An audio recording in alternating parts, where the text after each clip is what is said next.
কে ভেবেছিল এমন ম্যাচ দেখবে ফুটবল বিশ্ব? একসময় আর্জেন্টিনা ২-০ গোলে পিছিয়ে লিওনেল মেসির পেনাল্টিও রক্ষা করে মিশরের গোলকিপার। তখন মনে হচ্ছিল হয়তো বিশ্ব চ্যাম্পিয়নদের স্বপ্ন এখানেই শেষ। মিশর দুর্দান্ত রক্ষণ আর দ্রুত কাউন্টার অ্যাটাকে বারবার চাপে ফেলেছিল আর্জেন্টিনাকে। এমনকি একটি গোলও ভিএআরে বাতিলও হয়। ম্যাচের শেষ দিকে পেনাল্টির দাবি ঘিরেও তুমুল বিতর্ক তৈরি হয়, কিন্তু তারপরেই বদলে যায় সবকিছু। ৭৯ মিনিটে প্রথম গোল করে আর্জেন্টিনাকে ম্যাচে ফেরান ক্রিস্টিয়ান রোমেরো। মাত্র ৪ মিনিট পর জাদুকর লিওনেল মেসি সমতাসূচক গোল করেন।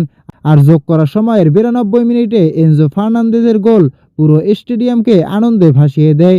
২-০ থেকে ৩-২ বিশ্বকাপের অন্যতম নাটকীয় প্রত্যাবর্তন করে কোয়ার্টার ফাইনাল নিশ্চিত করে আর্জেন্টিনা। প্রিয় দর্শক, আপনার মতে এই ম্যাচের আসল নায়ক কে? মেসি, রোমেরো নাকি এনজো ফার্নান্দেজ? কমেন্টে আপনার মতামত জানান। আর বিশ্বকাপের সকল আপডেট পেতে চ্যানেলটি সাবস্ক্রাইব করুন।